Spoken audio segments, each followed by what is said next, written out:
இன்றைக்கி நம்ம இந்த சீலிங் ஃபேன் ஸ்டேட்டரில் எப்படி சால்டர் வைக்கிறேன்னு பார்க்க போகிறோம். இப்போ மைண்டிங் போன ஸ்டேட்டரை ஃபஸ்ட்டு ஏதோ 2 ஒயருக்கு நம்ம வேல்யூ செக் பண்ணுறோம். பட்டில் இதில் பார்க்குறோம், பட்டில் இதுக்கும் பார்த்தா வருது, அதாவது ஒரு வைண்டிங் வருது, ஆப்போசிட் வைண்டிங் ரெட்டுக்கும் பிளாக்குக்கும் வரல. அப்படிங்கும்போது நம்ம ஒவ்வொன்றா செக் பண்ணிகிட்டே போகிறோம். இப்போ பிளாக் ஒயர் இங்கே வந்துடுது, இதிலேருந்து நம்ம ஒவ்வொரு கண்டினியூட்டி செக் பண்ணுறோம், வருது. அடுத்து இன்னொரு விட்டு தட்டி பண்ணி செக் பண்ணுறோம், வருது. அடுத்த விட்டு செக் பண்ணுறோம், வருது. அதுக்கு அடுத்த இடத்த செக் பண்ணுறோம், வரல. அப்படின்னா இந்த வைண்டிங் இதோட நிற்கிது. அடுத்தது ரெட்டை செக் பண்ணுறோம், அந்த பக்கம் இருந்து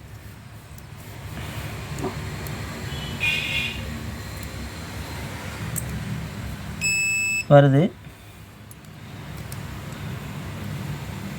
வருது, வருது. இந்த பக்கம் இது வரைக்கும் வருது. கருப்பு இங்கே வரல, இது வரைக்கும் வரல. கருப்பு இது வரைக்கும் வந்துச்சு, இது வரைக்கும் வரல.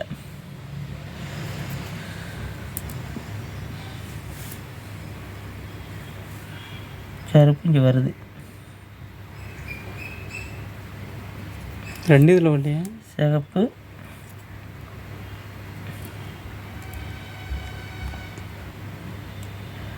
வருது. ஆகும்போது இந்த இடத்துல சின்ன ஒயர் சால்ட் விட்டுருக்குது.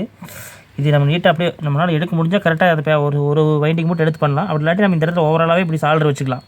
சால்டர் வச்சுட்டா ஒன்றா ஆம்ஸ் வேல்யூ அதிகமாக இருக்க வாய்ப்பு இருக்குது. இது வந்து டெம்பரவரி சொல்யூஷனுக்கு இது பயன்படுத்திக்கலாம். சால்டர் அடுத்து நம்ம சால்டர் வைக்க போகிறோம். பாஸ்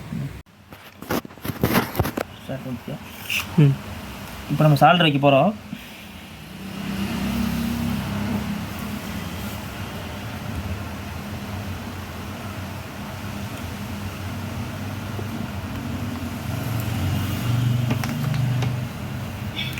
சால்டர் வச்சாச்சு. இப்போ கண்டினியூட்டி செக் பண்ணி பார்ப்போம்.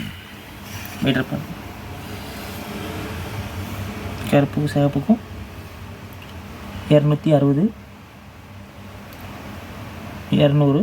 இப்போ இந்த ஓவராலாக பார்க்கும்போது 460 கரெக்டாக வருது. 468. அவ்வளோதான் ஃப்ரெண்ட்ஸ். பாஸ் பண்ணு.